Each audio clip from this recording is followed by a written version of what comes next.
ಎಲ್ಲರಿಗೂ ಶ್ರೀ ಸತ್ಯದರ್ಶನ ವಾಹಿನಿಗೆ ಸ್ವಾಗತ ಸುಸ್ವಾಗತ. ಪ್ರಿಯ ವೀಕ್ಷಕರೇ, ಇಂದು ನಿಮ್ಮನ್ನು ಪುಣ್ಯಕ್ಷೇತ್ರವೊಂದಕ್ಕೆ ಕರೆದುಕೊಂಡು ಹೋಗುತ್ತಿದ್ದೇನೆ.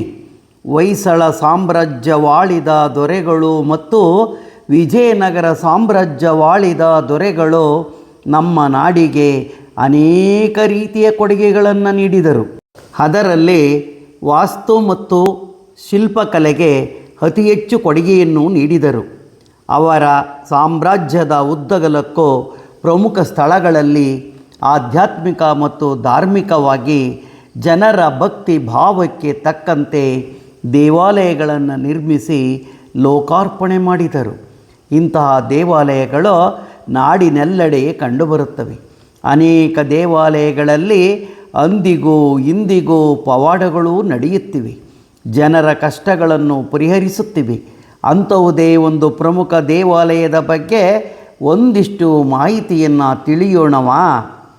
ಇತಿಹಾಸದ ಪ್ರಕಾರ ಈ ದೇವಾಲಯವನ್ನು ಹೊಯ್ಸಳ ಸಾಮ್ರಾಜ್ಯವಾಳಿದ ದೊರೆ ವಿಷ್ಣುವರ್ಧನನ ರಾಣಿಯರಲ್ಲಿ ಒಬ್ಬಳಾದ ಬೊಮ್ಮಲಾದೇವಿಯು 1170ರಲ್ಲಿ ಕಟ್ಟಿಸಿದಳೆಂದು ತಿಳಿದು ಬರುತ್ತದೆ.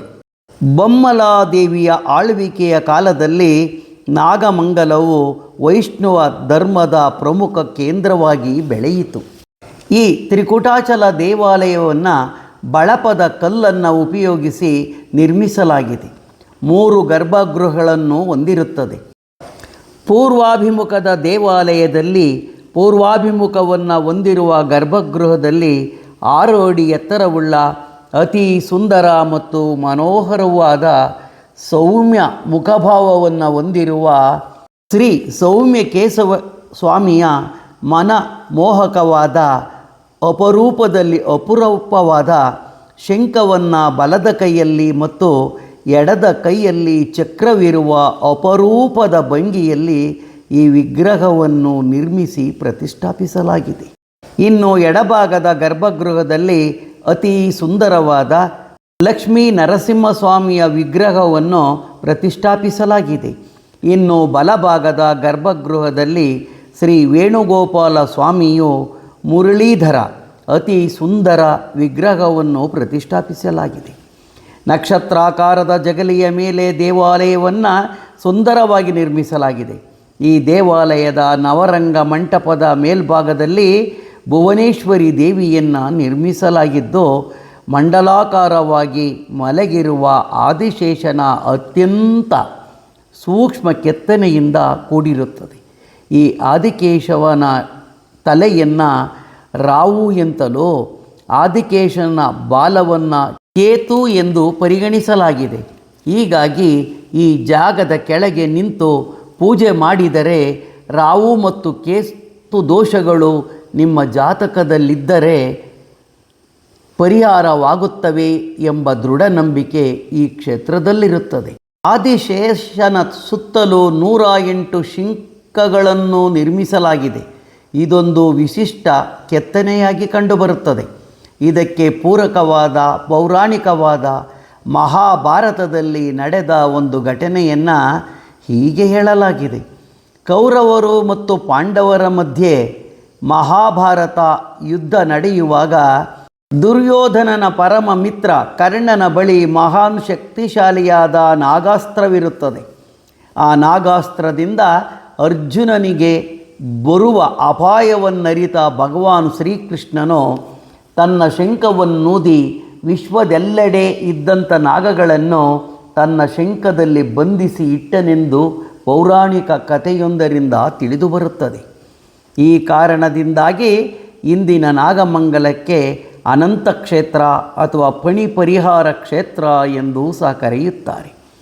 ವೀರಬಲ್ಲಾಳನ ಕಾಲದಲ್ಲಿ ಈ ಊರಿಗೆ ವೀರಬಲ್ಲಾಳ ಚತುರ್ವೇದಿ ಭಟ್ಟ ರತ್ನಾಕರ ಎಂಬ ವೈದಿಕ ವಿದ್ಯಾಕೇಂದ್ರವು ಅಗ್ರಹಾರವಾಗಿತ್ತು. ವಿಜಯನಗರ ಅರಸರ ಕಾಲದಲ್ಲಿ ಈ ದೇವಾಲಯದ ಪ್ರವೇಶ ದ್ವಾರದ 7 ಹಂತದ ರಾಜಗೋಪುರವನ್ನೂ ನಿರ್ಮಿಸಿ ಅಭಿವೃದ್ಧಿಪಡಿಸಿ ಹೊರನೋಟಕ್ಕೆ ತುಂಬ ಆಕರ್ಷಕವಾಗಿ ಕಾಣುವಂತೆ ಮಾಡಿದರು. 12ನೆಯ ಶತಮಾನದಲ್ಲಿ ನಿರ್ಮಿಸಿದ ಈ ರಾಜಗೋಪುರವು ತುಂಬ ಅದ್ಭುತವಾಗಿ ಅಂದಿಗೂ ಇಂದಿಗೂ ರಾರಾಜಿಸುತ್ತಾ ನಿಂತಿದೆ. ಈ ದೇವಾಲಯದ ಎದುರಿನಲ್ಲಿ 55 ಅಡಿ ಎತ್ತರದ ಗರುಡಗಂಬವು ಕರ್ನಾಟಕದಲ್ಲೇ ಅತ್ಯಂತ ಸುಂದರವಾಗಿ ಕೆತ್ತಲ್ಪಟ್ಟ ಸ್ತಂಭಗಳಲ್ಲೊಂದಾಗಿದೆ.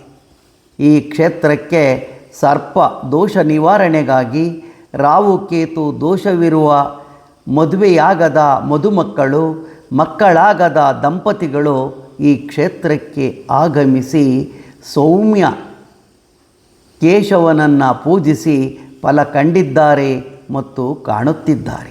ಅಲ್ಲದೆ ಇನ್ನೂ ಅನೇಕ ವಿಧವಾದ ಕಷ್ಟ ನಷ್ಟಗಳ ಪರಿಹಾರಕ್ಕಾಗಿ ಹಾಗೂ ಉತ್ತಮ ಫಲಸಿದ್ಧಿಗಾಗಿ ಈ ಕ್ಷೇತ್ರಕ್ಕೆ ಆಗಮಿಸಿ ಫಲ ಕಂಡಿದ್ದಾರೆ ಮತ್ತು ಕಾಣುತ್ತಿದ್ದಾರೆ.